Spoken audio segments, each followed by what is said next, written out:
Daddy, it's Santa Claus! I want to sit on his lap and tell him my Christmas wish! Alright, son, go on ahead. Ho ho ho! Well, looky here. Have you been a good boy this year? Yes, Santa! Yes, Santa! I've only been playing Y'shtola since Final Fantasy!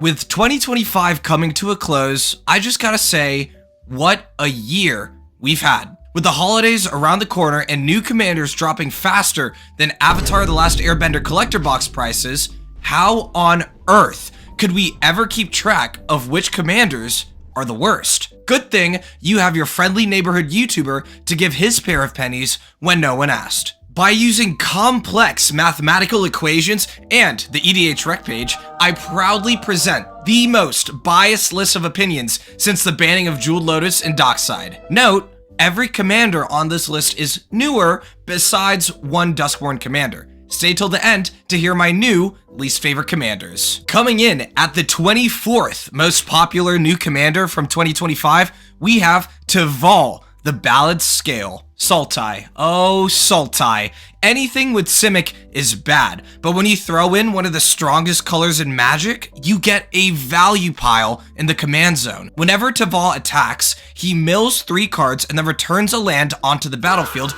allowing you to continue ramping into oblivion to cast big baddies, or perhaps even worse, by reanimating half of your graveyard. With scary cards like 6, Ripples of Death, and Muldrotha, you can very quickly profit over the supposed downsides of self-mill. But alongside that, you get a payoff for reanimating. Landfall? You can do it. Reanimator deck? Why not? But both combined, and you get one of the most annoying value engines possible. Blow up the graveyard. Up next, we have Hashaton, Scarab's Fist, coming in at 42. Esper is like a 5-letter word that is defined as pain for your opponents. And now, instead of spell casting like a silly little cat girl, instead, you're focused on discarding cards from your hand.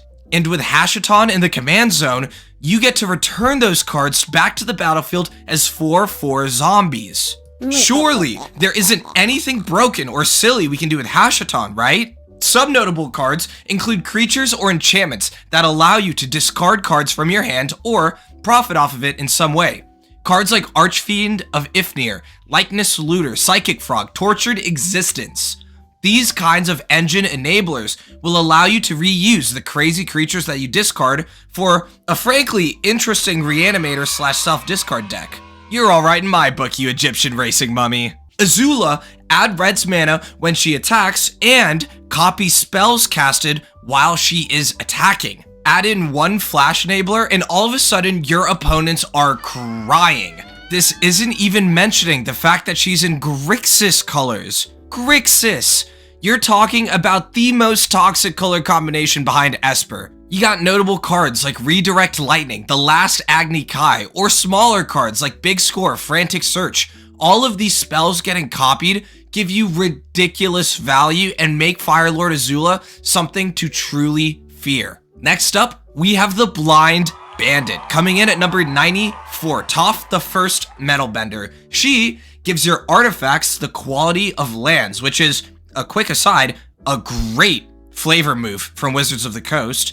Then, by earthbending your new lands, you can send them into battle, have them die, and get them back onto the battlefield. While low IQ plays include simple ETB effects with these artifacts, or just turning this into a kind of pseudo landfall package, you can instead use this earthbending and use artifacts that you can reuse multiple times. You got cards like Ichor Wellspring or Haywire Might, or notable bangers like Solemn Simulacrum, the sad robot. But if you really want to make your opponents cry, you can just Mindslaver loop them. Or even better, Stasis Coffin loop them. Or even better, just kidding, stop going infinite with her, it's so boring. Up next, we have Ragast, Deft Gastronaut, coming in at 141. What may initially seem as a 2-mana main entree from Red Lobster quickly becomes a culinary nightmare that the likes of Remy and Linguini would both cringe at. Giving all of your artifacts the typing of food may seem whatever at first glance, but his ability to pay 1 generic and tap him to deal 3 damage to each opponent should not be overlooked, especially when gaining life untaps him, which is a joke to do in white. But forget about life gain. That's not what he cares about. He is the Gastronaut. With cards like Nuka-Cola Vending Machine, Academy Manufactor, and Weapons Manufacturing, he starts to go ballistic. But this can be extended into cards like Basilisk Collar, which gives your commander the lifelink that it needs to untap. With a couple of cute artifacts like Ichor Wellspring or Prize Statue, all of a sudden, you're not watching a cute lobster make dinner, but instead, you're watching him throw hot food at us while the table burns alive. He is cute though, I will give him that. Next up, we got Cloud clocking in at, oh god, Anaya Goodboy and the sexy main character from the hit game Final Fantasy VII. I'm playing it for the first time currently. Having card draw in the command zone is awesome, until you're being hit with every single sword known to the game of Magic and a Mage Slayer on top of it all. They managed to make Boros equipment even more boring, with green equipment bangers being things like Power Fist or any Boros weapon that can touch your opponents in a way that they don't like. Then, you give them creatures like Ardennes, Intrepid Archaeologist, and enchantments like Forge Anu and Sigarda's Aid, and all of a sudden, you can free-equip Cloud at flash speed and remind your friends why they hate Boros Voltron decks, until they kill you first. Because they will be killing you first. Next up, we have Mendicant Core Guidelight clocking in at 134. I'm sorry, guys. I just cannot stand artifact decks. While this in-universe Bumblebee is undeniably a cute design, copying tokens is pretty darn good, right? And I'll give it credit where credit is due. Mendicant only copies once you've hit max speed, meaning each of your opponents has to lose life before Mendicant can start copying. What a crazy limiting factor. I don't even want to include cards to recommend because it's so boring. Blah blah blah artifact reducer, blah blah blah Sensei's Divining Top, blah blah blah Mystic Forge. Artifact decks are boring. I'm sorry, I don't give a crap about your Bronze Guardian or Army of Thopters. I do, however, care about Papa Riptide Gearhulk. This card is great in the deck in any deck that wants to run Azorius colors. Alright, next up we got Codus the Fan Keeper coming in at number 101. Okay, I'll level with you. Free casting into an indestructible Voltron commander is not cool. It's just lame Voltron that, I'm sorry, lets you free cast. If you want to play a cool Sultai Voltron commander, play Indominus Rex. She is way cooler than Codus the Fan Keeper. I'm sorry, free casting is boring! Now, one of my personal favorites, Kefka Court Mage, coming in at number 56. I'm not gonna lie, I have a soft spot for Kefka. Man, do I love this colorful court jester. On ETB and attack, he forces opponents, and yourself, to discard, and you draw based on the different types of cards discarded. Wow. Card advantage on a 4/5 is just so tasty. But it gets even crazier for your bracket 2 or 3 table when you blink him an infinite amount of times to make your opponent's hands gone, all while giving you a full grip of cards.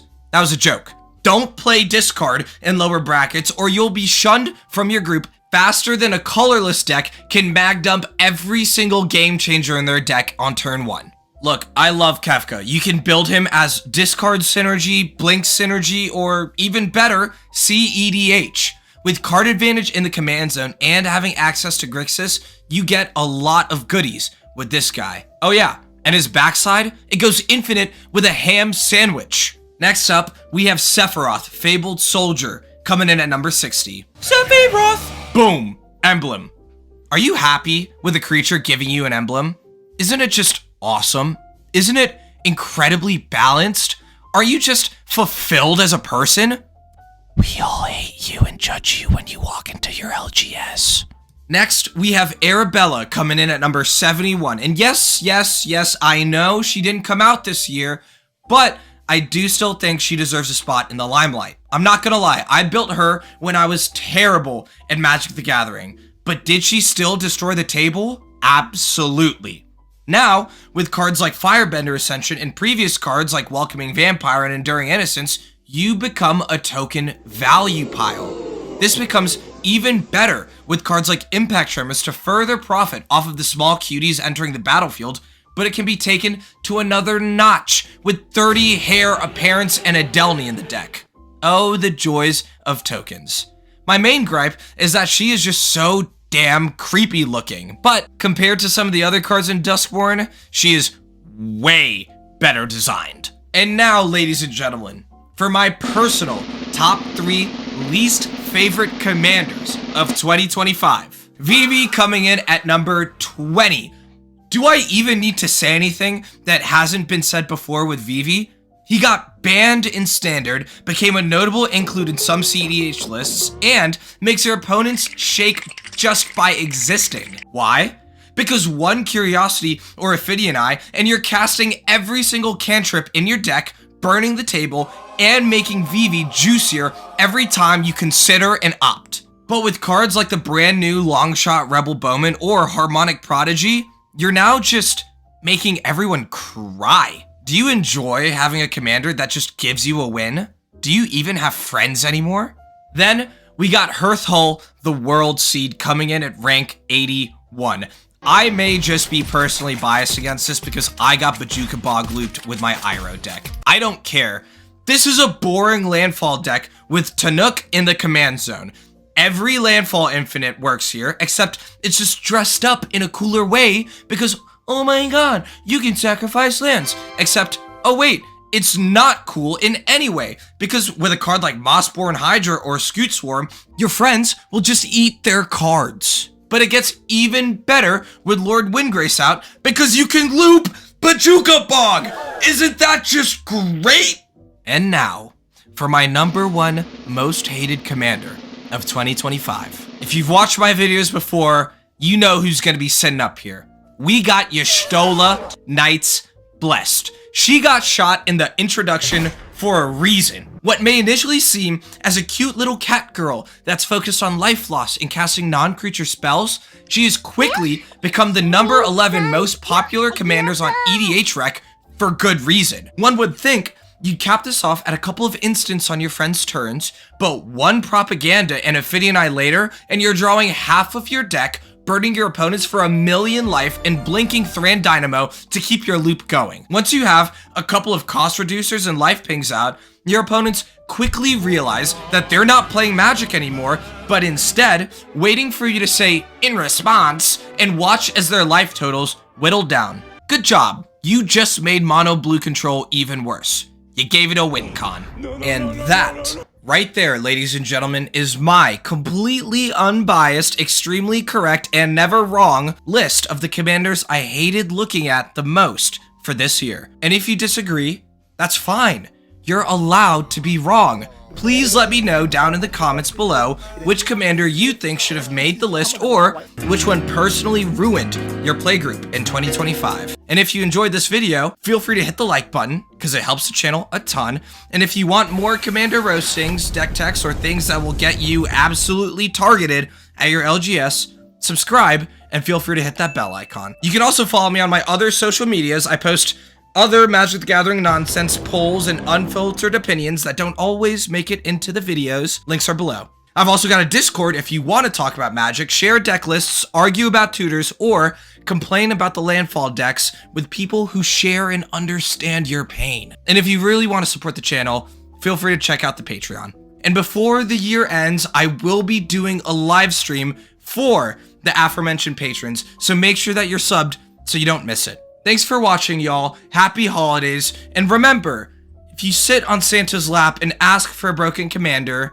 you might get shot. I love you all, and I'll see y'all next year. Or sooner if I can do the stream. Bye! Almost Cotton. Dangerweena669. Travis Thrax Linton. I also just hit 4,000 subscribers. What the holy moly. What a holiday present. What a holiday present. And it wouldn't have been possible without y'all. So seriously, thank you.